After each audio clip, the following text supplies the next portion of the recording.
What's up friends, Andrew here. Welcome back to Drew Tutorial, and if you're new, special welcome to you. In this video, I'm going to show you how to change your background wallpaper on your LinkedIn profile. So as you can see here, I have a nice little background wallpaper here, and in order to change this, it's very easy. Once you're on your LinkedIn account, you can easily access your profile by clicking on your profile on the upper left hand side.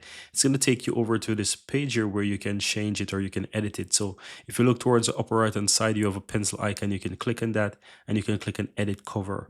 Now, in order to change this, you can do this two ways, right? If you have another one that you want to add, simply click on the change photo and you can just find that different option and you can just click on it and you can open it, right?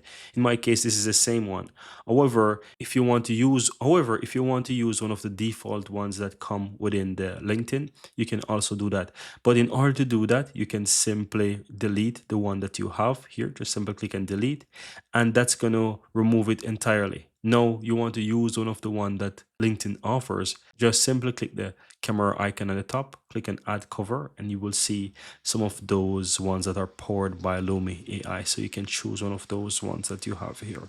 So anyone you see that you like and you want to use, just simple select it. So let's choose maybe, I don't know, I'm going to choose this one here, right? For example, and I can click on this and I can just click on save. So once that is added, you will see that it changes on the top there, and that's it. Very easy and very simple.